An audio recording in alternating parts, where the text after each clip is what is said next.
अस्सलाम वालेकुम class student. मेरा नाम है कशिफ। आप देख रहे हैं ग्राफिक्स आईटी ग्राफिक्स का चैनल। आज हम जिस टॉपिक के बारे में बात करेंगे वो ये है एमएस एक्सेल और स्प्रेडशीट।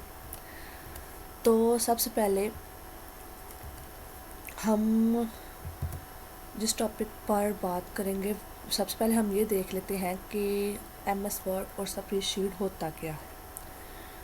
तो spreadsheet are is basically use for calculation, यानी कि जो हमारे पास से एक स्प्रेडशीट होती है वो बेसिकली कैलकुलेशन के लिए इस्तेमाल होती है, जो हमें एक वर्कशीट प्रोवाइड करती है डाटा एंटर करने के लिए। रोज़ और कॉलम की सूरत में हमारे पास वर्कशीट होती है जो जिसमें हम डाटा एंटर करते हैं कैलकुलेशन के लिए और रिपोर्ट्स बनाने के लिए, जैसे कॉलेज की या स्कूल की जो है रिज़ल्ट रिपोर्ट्स होती हैं, रिज़ल्ट कार्ड्स होते हैं वो बनाने के लिए।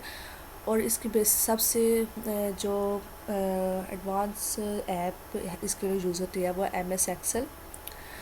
ये है एमएस एक्सेल का इंटरफेस। और सबसे पहले हम इसके मुतालिक पढ़ेंगे एमएस एक्सेल के जो फीचर्स होते हैं, बेसिक फीचर्स। तो बेसिक फ़ीचर में से बेसिकली इसमें आ जाता है कि इसमें जो है वो grids of row and column, यानी कि हमें एक काफ़ी तादाद में रोज़ एंड कॉलम्स प्रोवाइड किए जाते हैं। बेसिकली हमारे पास 3 शीट्स होते हैं, यहाँ से हम और भी शीट्स ऐड कर सकते हैं। तो ये हमें रोज़ एंड कॉलम की सूरत में एक इंटरफेस प्रोवाइड करती है। जो हमारे पास रोज़ होती हैं वो नंबर्स जो कॉलम्स होती हैं वो नंबर्स के ज़रिए शो होती हैं, और जो रोज़ होती हैं वो ABC यानी अल्फ़ाबेट के ज़रिए शो होती हैं। तो जो हमारे पास एक जिसके ऊपर हमारा कर्सर होगा, यानी कि ये देखिए इसके ऊपर हमारा कर्सर है, तो इस सेल को बोलेंगे एक्टिव सेल। और जो एक सेल होता है उसका हमारे पास हज़ारों की तादाद में यहाँ पे सेल्स होते हैं, रोज़ एंड कॉलम्स और सेल्स। तो जो है वो हम हर सेल को उसके स्पेसिफिक एड्रेस और नेम से याद रखते हैं। तो जो उसका स्पेसिफिक एड्रेस और नेम है वो यहाँ पे शो होता है। जो हमारा एक्टिव सेल है ना, उसका नेम यहाँ पे शो होता है। ये देखिए रोज़ एंड कॉलम की सूरत में, यानी कि A1। ठीक है, अगर हम इसको क्लिक करेंगे तो यहाँ पे आ जाएगा B1। यहाँ पे अगर हम इसको क्लिक करेंगे तो यहाँ पे आ जाएगा A5। तो आगे इसके फीचर में से आ जाता है फार्मूला और फंक्शन। बेसिकली फार्मूला जो होता है वो हम खुद अपनी मर्ज़ी से ऐड कर सकते हैं। जैसे हमने एक दो वैल्यू को ऐड करवाना हो, और तीसरी को उसमें डिवाइड करना हो, और चौथी को उसमें मल्टीप्लाई करना हो, तो हम डिफरेंट जो लगाते हैं मैथमेटिकल ऑपरेशन परफॉर्म करते हैं उस पर। तो डिफरेंट तो उस वो हमारा फार्मूला हम खुद क्रिएट करते हैं। लेकिन जो फंक्शन होता है ना वो जो बेसिकली फंक्शन जो होता है ना वो हमें एमएस वर्ड में ऑलरेडी कुछ फंक्शंस प्रोवाइड मिल जाते हैं। यहाँ पे फार्मूलाज पे जाएंगे ना, तो यहाँ पे कुछ फंक्शंस हमें पहले से बने बनाए मिल जाएंगे, और कुछ अगर हम चाहें नया फंक्शन कोई भी बना सकते हैं। तो उसके बाद कमांड जो है वो हम जो वर्कशीट है वो कमांड हमारी कमांड एक्सेप्ट करती है एज अ ऑपरेशन कि हमने किसी टास्क को मैथमेटिकली परफॉर्म करना है। ठीक है, उसके बाद आ जाता है टास्क मैनिपुलेशन या टेक्स्ट मैनिपुलेशन। तो टेक्स्ट में आ जाता है कि हम यहाँ पे डिफरेंट किस्म के टेक्स्ट भी ऐड कर सकते हैं। जैसे फॉर एग्जांपल हमने एक वर्कशीट रेडी करनी है, उस पर यहाँ पे हम नेम लिखेंगे, रोल नंबर, फिर उसके बाद नंबर। तो इस तरह के छोटी मोटी हेडिंग्स भी टेक्स्ट की सूरत में यहाँ पे लिखी जा सकती है। फिर इसके बाद प्रिंटिंग, यहाँ पे जो है वो ऑफिस बटन पे जाके हम अपना जो वर्क है उसको प्रिंट आउट निकलवा सकते हैं। उसके बाद आपको मैं इसके ये बता देती हूँ इंटरफेस में इसमें काफ़ी सारी चीज़ें जैसे आपको पहले से ही शो हो रही हैं। इसके इंटरफेस में सबसे पहले आ जाता है जो हमारा इंटरफेस है ना उसके लिए रिलेटेड मैं आपको थोड़ा सा पहले बता दूं कि हमारे जो जब हम एक एमएस एक्सेल या वर्कशीट को ओपन करते हैं तो हमारे सामने जो विंडो ओपन होती है वो होती है एमएस वर्ड और स्प्रेडशीट का इंटरफेस। ये देखिए ये है उसका इंटरफेस। उसके बाद आ जाता है इसके एलिमेंट्स, ये जितने भी आपको नज़र आ रहे हैं ये सारे के सारे इसके एलिमेंट्स हैं। जब हम और सबसे पहला इसका एलिमेंट है वर्कशीट। वर्कशीट जब हम MS एक्सेल या स्प्रेडशीट सॉफ्टवेयर को ओपन करते हैं तो जिस पे हमने वर्क करना होता है, जिस शीट के ऊपर वर्क करना होता है उसे बोलते हैं वर्कशीट। तो हमारे पास ये जो है ये नंबर ऑफ सेल्स की सूरत में जो आपको नज़र आ रही है ये है हमारे पास शीट जिसके ऊपर हम काम करेंगे। उसके बाद आ जाता है वर्क बुक। अब जो है वो हमारे पास जो MS एक्सेल होता है उसमें हम एक बुक क्रिएट कर सकते हैं। हमें फॉर एग्ज़ाम्पल इस शीट पे, इस वर्कशीट पे हमारा काम मुकम्मल नहीं हो रहा है तो हम इसके साथ एक और पेज ऐड कर सकते हैं। फिर उसके साथ अपनी मर्ज़ी से जितना भी हम पेज ऐड कर सकते हैं वो यहाँ से पेज ऐड कर सकते हैं। ये देखें वर्कशीट यहाँ से ये 3 ऑलरेडी ऐड है और यहाँ से हम और भी ऐड कर सकते हैं। और यहाँ से हम इसको क्लिक करने से हमारी जो नेक्स्ट वर्कशीट है वो ओपन हो जाएगी और इसको क्लिक करने से प्रीवियस। तो उसके बाद और एक बात मैं आपको बता दूं, जो हमारे पास एक वर्कशीट होती है उस पर बेसिकली 256 कॉलम्स होते हैं, यानी कि ये जो है कॉलम 256 कॉलम्स होते हैं। और जो रोज़ होती हैं वो एक से लेकर बेसिकली 65,536 यानी कि 65,536 जो है वो हमारे पास रोज़ होती हैं। उसके बाद आ जाता है टाइटल बार। टाइटल बार जो है वो ये देखेंगे आपको टाइटल बार नज़र आ रहा है ये। तो ये टाइटल बार होता है कि किसी भी जो हमारी जो स्पेसिफिक डॉक्यूमेंट है उसका नाम। तो यहाँ पे जो हमारी डॉक्यूमेंट ओपन है उसका नाम हमने बुक 1 रखा है। और अगर आप अपने वर्क के अकॉर्डिंग यहाँ पे अपना नाम सेट कर सकते हैं। फिर उसके बाद आ जाता है मेन्यू बार। मेन्यू बार में ये चीज़ें आ जाती हैं home, insert, page layout, formulas, data, series, views. इसमें डिफरेंट किस्म की कमांड्स होती हैं।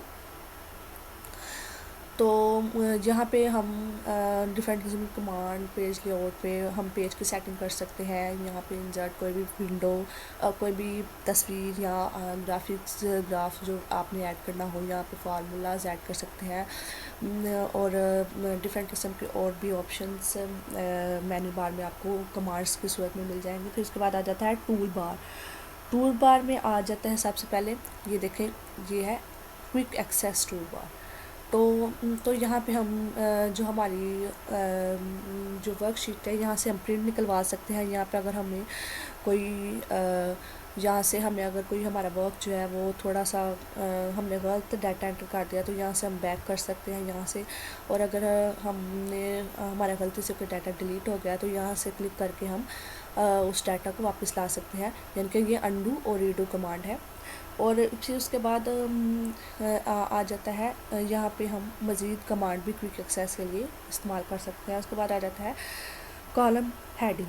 तो कॉलम की ये देखें, ये कॉलम की हेडिंग आपको नज़र आ रही है, ये देखें ये कॉलम्स की हेडिंग है ABC। जो हमारे कॉलम्स हैं वो ABC की सूरत में शो होते हैं और जो हमारी रोज़ है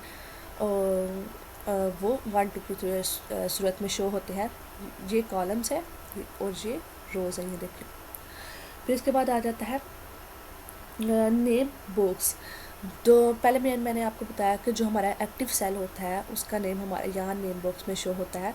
अगर हम किसी भी सेल को क्लिक करेंगे तो उसका नेम हमारा तो उसका जो है वो यहाँ पे शो हो जाएगा नेम।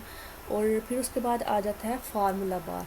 तो यहाँ पे हम कोई भी फार्मूलाज और फंक्शन ऐड करते हैं। बेसिकली अगर हम यहाँ पे जो एक्टिव सेल है वहाँ पे भी क्लिक करके फार्मूला ऐड कर सकते हैं, लेकिन ज़्यादातर हम एक्टिव सेल में फार्मूला ऐड करते हैं। लेकिन यहाँ पे भी अगर हम करेंगे तो फॉर एग्जांपल यहाँ पे हमने एक फार्मूला ऐड करना है तो इस सेल को क्लिक करके यहाँ पे हम फार्मूला ऐड कर सकते हैं फार्मूला बार में। फिर उसके बाद आ जाता है स्टेटस बार। स्टेटस बार में ये देखें बेसिकली यहाँ पे हमारे जो डॉक्यूमेंट्स के रिलेटेड डिफरेंट किस्म की इंफॉर्मेशन होती है वो यहाँ पे आते हैं, ये देखें यहाँ पे। फिर उसके बाद आ जाता है शीट टैब। शीट टैब को मैंने आपको पहले भी बताया कि यहाँ पे हम शीट टैब यहाँ पे शो होती है कि हमने कौन सी शीट्स जो है वो ओपन की हुई है। अगर हम इस पर क्लिक करेंगे तो यहाँ से ये ओपन हो जाएगी, यहाँ से हम नई शीट ऐड कर सकते हैं। फिर उसके बाद आ जाता है नेविगेशन बटन। जो ये है नेविगेशन बटन। इससे हम अपनी नेक्स्ट शीट ओपन कर सकते हैं, प्रीवियस शीट ओपन कर सकते हैं। फिर उसके बाद आ जाता है स्क्रॉल बार। तो ये देखें, ये है स्क्रॉल बार, जहाँ से हम अपने डॉक्यूमेंट्स को नीचे कर सकते हैं, ऊपर कर सकते हैं, और यहाँ से हम लेफ़्ट राइट कर सकते हैं अपने डॉक्यूमेंट्स को। 2 स्क्रॉल बार है। फिर उसके बाद मैं आपको थोड़ा सा मज़ीद बता दूँ, ये है रिबन।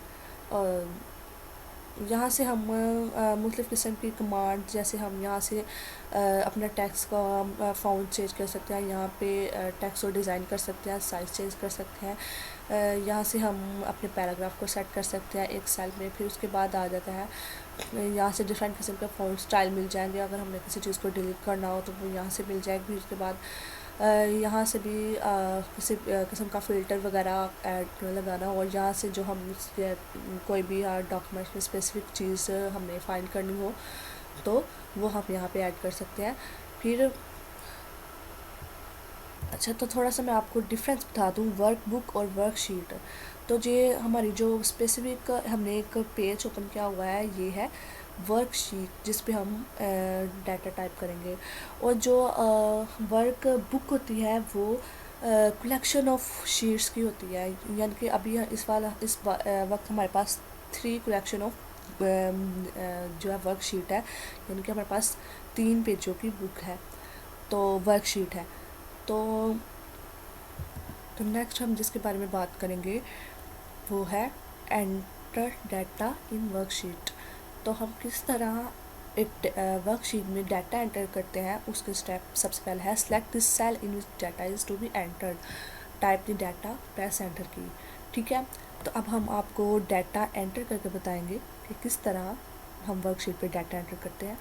तो ये देखेंगे हमारे पास एक वर्कशीट ओपन हो चुकी है। तो अब हम यहाँ पे डाटा एंटर करेंगे। ठीक है, ये देखिए, ये है एक्टिव सेल, और इसका जो एड्रेस है, सेल रेफरेंस, वो यहाँ पे शो हो रहा है नेम बॉक्स में। ठीक है, तो अब हम यहाँ पे डाटा एंटर करते हैं। फॉर एग्जांपल यहाँ पे मैंने रोल नंबर ऐड करने हैं। ठीक है, यहाँ पे मैं लिखूँगी नेम, यहाँ पे टोटल मार्क्स।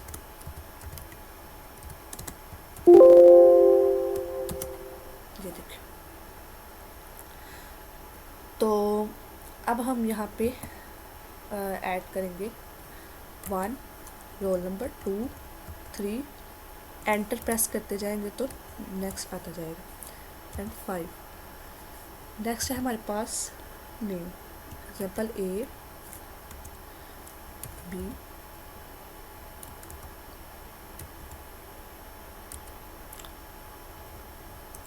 तो यहाँ पे हम टोटल मार्क्स ऐड करेंगे, जैसे 1 2 3 4 5। ये मैंने सिंपल सा आपके सामने डाटा एंटर किया। इस तरह हम डाटा एंटर कर सकते हैं। जिस सेल पे हमने डाटा एंटर करना है वहाँ पे हम प्रेस करेंगे तो वहाँ डाटा एंटर होना शुरू हो जाएगा। और अब यहाँ पे भी हम डाटा एंटर कर सकते हैं, ये देखें इस तरह। ठीक है, इसमें एक और बात मैं आपको बता दूँ, ये जो हमारा जिस पे कर्सर है ये है एक्टिव सेल, और जो इसके जितने भी सेल हैं, बाकी जितने भी सेल हैं वो सारे के सारे पैसिव सेल हैं। फिर उसके बाद जो है वो सेल रेफरेंस और रेंज ऑफ सेल। तो सेल रेफरेंस हम किस तरह आइडेंटिफाई करते हैं, सेल के एड्रेस से। ये देखेंगे, इसको क्लिक किया तो ये सेल रेफरेंस आ गया, यानी कि सेल रेफरेंस हमारा है B और 2। ठीक है, सेल के एड्रेस से उसको आइडेंटिफाई करते हैं। सेल रेंज का क्या मतलब है कि हमने कितने जो सेल्स हैं उनको सिलेक्ट किया है। ये देखिए, ये हमने मल्टीपल सेल्स को सिलेक्ट किया है। ठीक है, हमने कितने सेल्स को सिलेक्ट किया है उसको बोलते हैं सेल रेंज। ठीक है, तो वो भी यहाँ पे शो हो जाता है, ये देखिए, ठीक है। और फॉर एग्ज़ाम्पल मैं आपको ये बताती हूँ कि हमने यहाँ पे सम का फार्मूला ऐड करना है। तो यहाँ पे इक्वल सम ब्रैकेट, इसको सिलेक्ट करेंगे तो ये देखिए, ये जो हमारे पास आ रहा है ना, हमने जितने भी मतलब जहाँ से स्टार्ट लेके जहाँ तक एंड करके सेल को सिलेक्ट किया है ना, उसमें बेसिकली ये वाला जो है वो रेंज सेल रेंज को शो करता है, क्योंकि हमने C2 से लेकर C5 तक जो है वो सेल की रेंज सेलेक्ट की है फार्मूला ऐड करने के लिए। ये देखिए, ये यहाँ पे फार्मूला ऐड हो गया है, ठीक है, यानी कि 1 2 3 4 इन सब को ऐड करने से। तो उम्मीद है आपको इतने लेक्चर की समझ आई होगी। अब मिलेंगे नेक्स्ट लेक्चर में, तब तक के लिए अल्लाह हाफिज़।